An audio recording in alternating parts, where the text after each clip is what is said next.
Social media पर एक बच्चा है, वो बहुत ज़्यादा वायरल हो रहा है। वो प्रोटेस्ट में गया था, शिक्षा की माँग करने के लिए गया था और पुलिस उसको ज़बरदस्ती डिटेन कर रही है, उसकी आवाज़ को दबाना चाह रही है। सोशल मीडिया पर ये वीडियो बहुत ज़्यादा वायरल हो रहा है। इसमें बच्चे की माँग सिर्फ़ इतनी है कि जो पेपर लीक हो रहे हैं, उनको दुरुस्त किया जाए और शिक्षा व्यवस्था को बहुत बेहतर किया जाए ताकि कि लोग अपने अधिकारों से वंचित ना हो सकें। पुलिस इस धरना प्रदर्शन को रोक रही है और बच्चे को डिटेन कर रही है। तो आज हम समझेंगे कि बच्चे को पुलिस अरेस्ट कर सकती है या नहीं कर सकती है? क्या पुलिस बच्चे को थाने ले जा सकती है? क्या बच्चे के साथ में मारपीट कर सकती है? अगर कोई शिक्षा की माँग अगर कर रहा है, तो क्या वो कानून के खिलाफ है? आज इन्हीं सारी चीज़ों पे आज हम बात करने वाले हैं। मैं हूँ आपका दोस्त advocate Brahmdatt, Agra civil court से। कैसे हैं आप लोग? सबसे पहली बात ये है कि आपने देखा होगा कि बहुत सारे पेपर्स जो हैं वो लीक हो रहे हैं। इसके संबंध में अभी कॉकरोच जनता पार्टी ने अभी जंतर-मंतर पर बहुत बड़ा एक धरना प्रदर्शन किया था। उसके बाद पटना में भी प्रदर्शन हुआ, उसके बाद आगरा में भी हुआ, इलाहाबाद में भी हुआ। देश के बड़े-बड़े शहरों में ये धरना प्रदर्शन हुए और ये आग फैलती चली गई। पहले जेएनजीओ ने धरना प्रदर्शन किया, अब जेन अल्फा आ गए। अल्फा में वो बच्चे हैं जो 12 साल, 15 साल तक के बच्चे हैं, नाबालिग बच्चे हैं, जो धरना प्रदर्शन कर रहे हैं, जिनको दिखाई दे रहा है कि आगे हमारा जो फ्यूचर है, वो किस तरीके से है।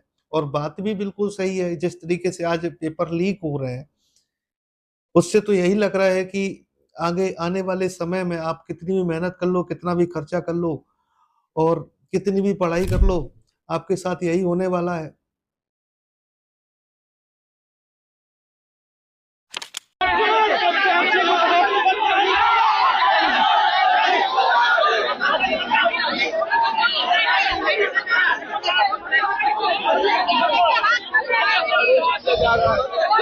बच्चे का अरेस्ट किया जा रहा है। आज अरेस्ट हो रहे हो बुआ? अब हमको कहीं भी ले जाया जाए, हम अपना जा रहे कहाँ हैं। लेके जा रही है? अब मुझे तो नहीं पता है कि कहाँ लेके जाएंगे। गाड़ी में लेके जा रहे हैं। बच्चा को जो है गाड़ी में लेकर मैडम जा रही है। कहाँ लेके जाएंगे सर? अब मुझे तो ये नहीं पता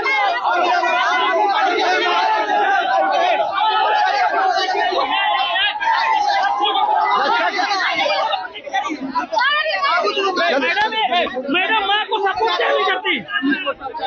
मेरा भतीजा को ले जा ये जो प्रोटेस्ट हो रहा है, मेरी नज़र में सही है और पुलिस इस प्रोटेस्ट को दबाने के लिए, सरकार इस प्रोटेस्ट को दबाने के लिए लोगों पर लाठियाँ चार्ज कर रही है, लोगों को डिटेन कर रही है। ये बच्चा पूरी तरीके से वायरल हो गया है और इसके स्टेटमेंट जब देखे ना, तो बहुत अच्छे स्टेटमेंट दे रहा है ये। ये महज़ 6 साल का बच्चा है और भारत के इतिहास में पहली बार ऐसा होगा कि जब भी कोई प्रोटेस्ट हुआ है तो 6 साल का बच्चा डिटेन किया गया। पहली बात तो ये है कि अगर ये अपनी शिक्षा की माँग कर रहा है तो भारतीय संविधान में हमें बोलने की आज़ादी दी गई है आर्टिकल 19 में और शिक्षा का अधिकार दिया गया है, जीने का अधिकार दिया गया है आर्टिकल 21 में।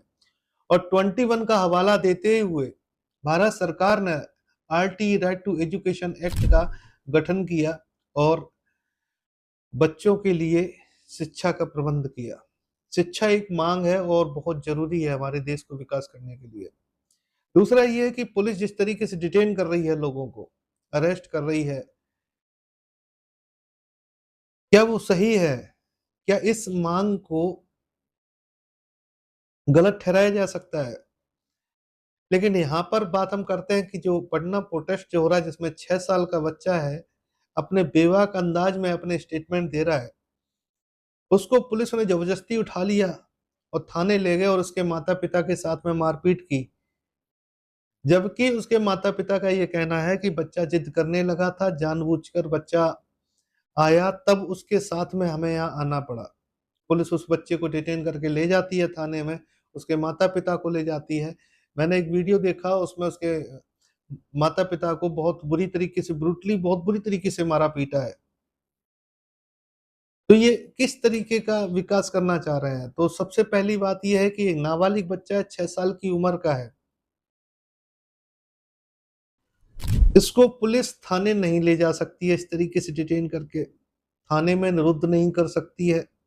अगर इस तरीके का कंडक्ट अगर इन्होंने किया है, तो सबसे पहले कि जुवेनाइल एक्ट का उल्लंघन है। दूसरा ये है कि पुलिस की वर्दी में नाबालिग बच्चे को डिटेन नहीं किया जा सकता। तीसरी चीज़ ये है कि थाने के अंदर नाबालिग बच्चे को नहीं बिठाया जा सकता और उस नाबालिग बच्चे के सामने उसके माता-पिता को मारा-पीटा जा रहा है, उस बच्चे के मन में एक भय उत्पन्न किया जा रहा है। ये पूरी तरीके से जुवेनाइल जस्टिस एक्ट का वायलेशन है और इस पे कड़ी से कड़ी सज़ा का प्रावधान हो सकता है।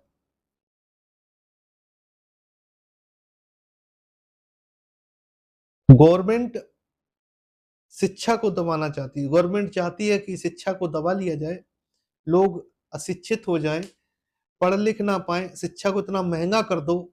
आपने देखा होगा कि प्राइवेट स्कूल जो हैं, उनकी फीस दिन पे दिन बढ़ती चली जा रही है।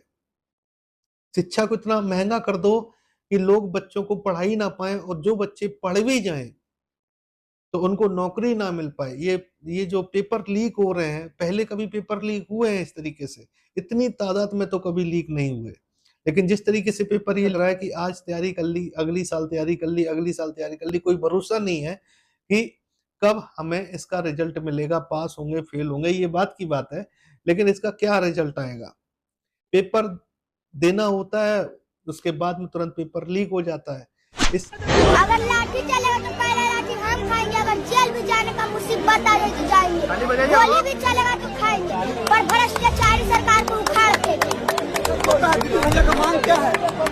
भैया लोग का मांग यह है कि बीपीएससी का पेपर लीक क्यों हुआ, वापस से परीक्षा लिया जाए। आपका तो उम्र स्कूल जाने का था, आप आ गए हैं प्रोटेस्ट में। अभी हम बच्चा है, हम पढ़ाएंगे, कल पता चले भ्रष्टाचारी सरकार मेरा भी पेपर लीक करवा दे, ऐसा थोड़ी ना। अभी बच्चा बड़ा तो हम जरूर होंगे, इसीलिए हम कहते हैं अभी सब आ जाइए। यही गांधी में आज सब किसान नौजवान लोग सब आएंगे। आपके घर से मम्मी पापा आने के लिए मना नहीं किए थे कि आप जा रहे हो, कितना छोटे हो, पुलिस को वहाँ लाठी चलाती है? डरेंगे हम लोग क्यों? हम लोग डरने वाले नहीं है, भ्रष्टाचारी सरकार को उखाड़ फेंकेंगे। आदित्य कुमार। इससे आपकी मेहनत भी खराब हो रही है, आपका पैसा भी खराब हो रहा है और आप जो प्रयास कर रहे हैं, वो प्रयास भी आपके असफल किए जा रहे हैं। इससे आगे आपकी जो एज है, वो एज निकल जाएगी, फिर आप फॉर्म ही जमा नहीं कर पाओगे। तो इस तरीके से ये पॉलिसी बना रखी है कि जो लोग शिक्षित हो चुके हैं ना, उनको रोज़गार ही मत दो। और जो बच्चे हैं, जो आगे शिक्षित होना चाहते हैं, जिनका पढ़ाई में मन लग रहा है, तो उनके लिए शिक्षा इतनी महँगी कर दो कि उनके पेरेंट्स जो है ना शिक्षा करवा ही ना सकें, उनको पढ़ाई-लिखाई ना सकें। तो ये बहुत बड़ी एक चिंता का विषय है और ऐसे में अगर पुलिस किसी के साथ में बर्बरता कर रही है, तो ये साफ तौर पर आर्टिकल 21 का वायलेशन है। इसके लिए ऑनरेबल हाई कोर्ट में एक कॉन्स्टिट्यूशनल रिट फाइल की जा सकती है। दूसरा यहाँ पे बात करते हैं जो बच्चा 6 साल का है जिसको इलीगल कस्टडी में पुलिस ने लिया है, पुलिस की वर्दी में उसको गिरफ्तार किया है, ज़बरदस्ती उसको थाने लेके आए हैं, उसके माता-पिता को मारा-पीटा है, तो पुलिस की ज़िम्मेदारी बनती है कि तुरंत महिला बाल विकास विभाग है उसको सूचित किया जाए, उसके निगरानी में बच्चे को ले जाना चाहिए था। पनिशेबल ऑफेंस नहीं बनता है क्योंकि 12 साल से कम उम्र का बच्चा है, इसलिए सरकार की नाक में इसने दम डाल रखी है। इसलिए पुलिस परेशान है कि किसी तरीके से इस अल्फा को, जेन ज़ी अल्फा को रोका जाए और प्रोटेस्ट को खत्म कराया जाए। ये पूरी तरीके से इल्लीगल प्रक्रिया है, दबाव बनाने की प्रक्रिया है। बच्चे को थाने ले जाना, पुलिस की वर्दी में ले जाना, ये साफ तरह से कानून का वायलेशन है और इस पे कड़ी से कड़ी कार्रवाई होनी चाहिए। ऑनरेबल हाई कोर्ट आर्टिकल 227 के तहत में इस पर संज्ञान ले सकती है और एक अच्छा कार्रवाई कर सकती है। दूसरा ये है कि अगर कोई शिक्षा की मांग कर रहा है